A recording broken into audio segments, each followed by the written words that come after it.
पानी का महत्व। नीरपुर गांव चारों तरफ पहाड़, हरियाली और खूबसूरती से घिरा हुआ था। वहां के लोग ज्यादातर खेती किया करते थे। गांव के लोगों को प्राकृतिक चीजों की कोई कमी नहीं थी। पेड़ पौधे, पानी, हरियाली। नीरपुर एक बहुत ही सुंदर और हरी भरी जगह थी।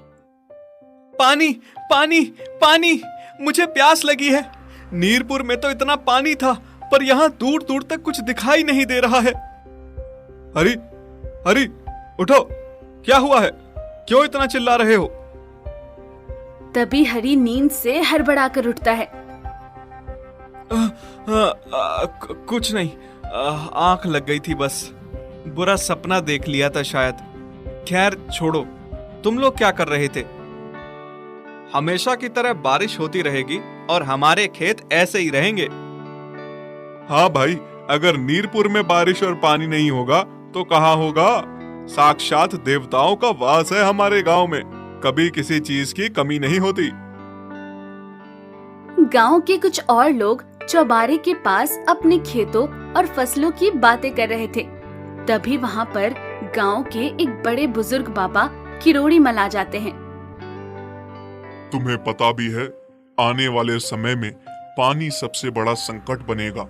हो सकता है कि तीसरा विश्व युद्ध भी पानी की वजह से ही होगा। अभी अभी देखे बुरे सपने की वजह से हरी का ध्यान किरोड़ी मल की बातों पर जाता है।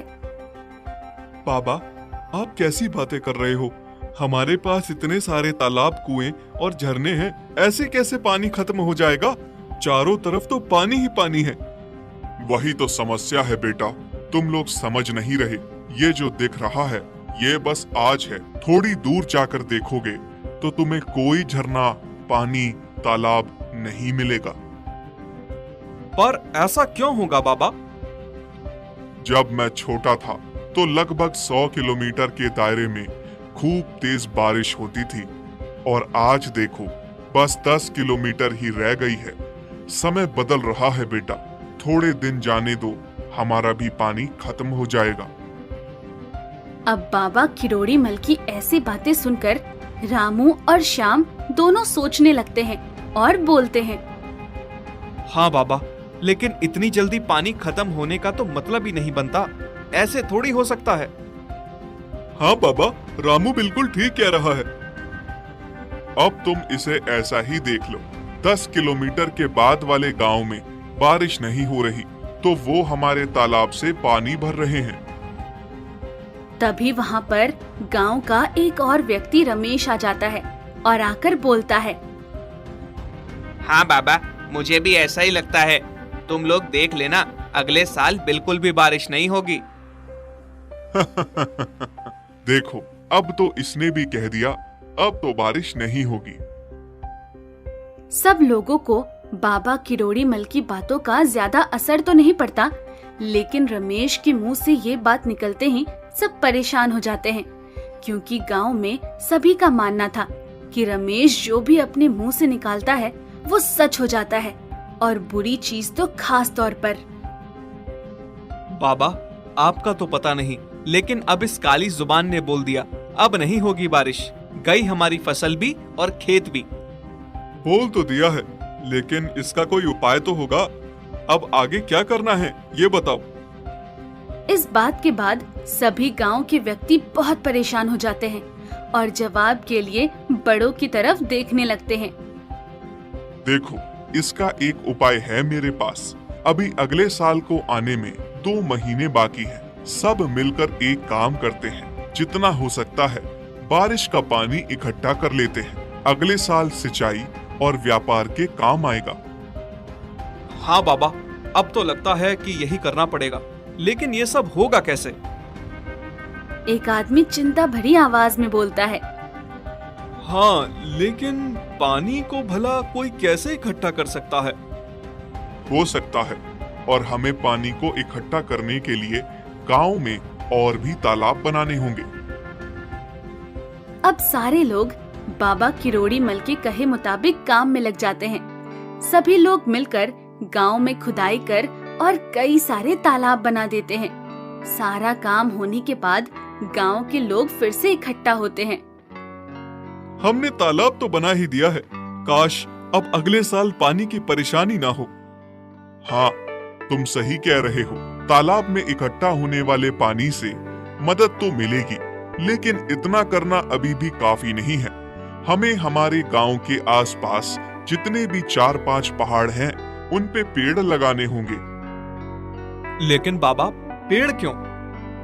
देखो, हमने पानी इकट्ठा करने का तरीका तो ढूंढ लिया, लेकिन एक साल में उतनी ही बारिश होती है कि साल की भरपाई हो जाए। अगर हम ज्यादा से ज्यादा पेड़ लगाएंगे तो इस इलाके में और भी बारिश होगी, जिसमें ज्यादा पानी इकट्ठा होगा। सही है, तो हम एक काम करते हैं, हम 2 महीनों में पहाड़ों को पेड़ों से भर देते हैं। अब बाबा के कहे अनुसार गांव के सभी लोग पेड़ लगाना शुरू कर देते हैं। देखते ही देखते चारों ओर पहाड़ियां पेड़ों से भर जाती हैं और हरी भरी हो जाती हैं। साथ ही साथ सभी लोग गड्ढे खोद देते हैं जिनमें पानी भर जाए, और उनके साथ साथ रास्ता बना देते हैं ताकि बारिश का पानी इधर उधर जाने के बजाय गड्ढे के जरिए जमीन में वापस चला जाए। मुझे लगता है कि अब हम सबने सारा काम पक्का कर दिया। इस साल की बारिश के इकट्ठा हुए पानी से हमारा काम चल जाना चाहिए। हाँ, बाबा के कहे अनुसार पेड़ों की वजह से बारिश अच्छी हुई है इस बार, और हमारी बनाई हुई सारी नहर और गड्ढे भी भर चुके हैं। अगले साल की सिंचाई में भी कोई परेशानी नहीं आएगी। बाबा, आपने बिल्कुल सही उपाय बताया था पानी को इकट्ठा करने का। अगर बारिश ना भी हुई तो भी गुजर चल जाएगा। अब बारिश का मौसम आता है और खूब जोरदार बारिश होने लगती है। सब लोग तो कुछ और ही अंदाजा लगाकर बैठे थे। अब बारिश देखकर गांव के सभी लोग एक जगह इकट्ठा हो जाते हैं। पर रमेश ने तो बोला था कि इस बार बारिश नहीं होगी। ये तो पिछले बार से भी तेज बारिश है। इसका मतलब इन्होंने मिलकर हमसे झूठ बोला। हाँ, और हमने जो बेवजह इतनी सारी मेहनत की, उसका क्या? ये सभी लोग आपस में बातें कर ही रहे होते हैं कि तभी ये लोग देखते हैं कि बहुत सारे लोग भीड़ में इकट्ठा होकर उनकी तरफ चले आ रहे हैं। ये इतने सारे लोग एकदम से यहाँ क्यों आ रहे हैं? तभी गांव के लोग देखते हैं कि वो सभी अपने हाथों में फल और मिठाई लिए हुए हैं और उन सभी के चेहरे पर मुस्कान थी। तभी उनमें से एक व्यक्ति आगे आकर बोलता है, हम लोग पास के गांव सीमापुर से आए हैं। मैं वहां का सरपंच हूं। हम लोग आपका बहुत धन्यवाद करना चाहते हैं, खास तौर पर सरपंच जी, बाबा करोड़ीमल और रमेश का। आप लोगों की वजह से ही ये सब हो पाया है। ना जाने कितने सालों बाद हमने बारिश देखी है। इंद्रदेव तो मानो हमसे रूठ ही गए थे। फिर वो सभी लोग एक एक करके बड़े लोगों के पैर छूने लगते हैं और उनकी आंखों में आंसू थे। अरे आप लोग ये क्या कर रहे हैं? कम से कम पैर तो ना छूइए। ये तो बहुत छोटी सी चीज है बाबा। जो आपने हमारे लिए किया है उसका एहसान तो हम कभी नहीं भूलेंगे। तभी बाबा किरोड़ीमल आगे आकर बोलते हैं, ये कोई एहसान वगैरह नहीं था। दरअसल हमें पता था हमारे यहाँ इस साल हर बार की तरह बारिश होगी। तो फिर आपने हमसे इतनी मेहनत क्यों करवाई? बेटा देखो, जिस हिसाब से हमारा गांव है, यहाँ हर बार बारिश होना लाजमी है, क्योंकि ये चारों तरफ से पहाड़ों और जंगलों से घिरा हुआ है। लेकिन क्योंकि हमने जंगल में जाकर पेड़ काटे थे, तो हमारी वजह से पड़ोस वाले गांव में बारिश नहीं हो रही थी। हाँ, अब जो पेड़ हमने लगाए हैं, उससे क्या होगा कि जो बादल हर साल बिना बारिश के यहाँ से चले जा रहे थे, पेड़ों की वजह से वो एक जगह इकट्ठा हो जाएंगे। और हमारे यहाँ तो बारिश हुई है, पड़ोस के गांव में जो बारिश हमारे पेड़ काटने की वजह से नहीं हो रही थी, वो भी इस साल हो गई। और जो पानी इकट्ठा किया था, वो लोगों के भी काम आएगा और हमारे भी। बाबा, हम अब सीमापुर के लोगों को देखकर समझ गए कि पानी का क्या महत्व है और आपने हम सबसे मेहनत क्यों करवाई। हाँ, पानी की कमी होना वाकई में एक समस्या बन सकती है। हमें खुद ही पानी बचाना चाहिए, बल्कि प्रकृति की और चीजों को भी नुकसान नहीं पहुंचना चाहिए। चलो, आखिरकार तुम लोगों को मेरी बात समझ आ गई।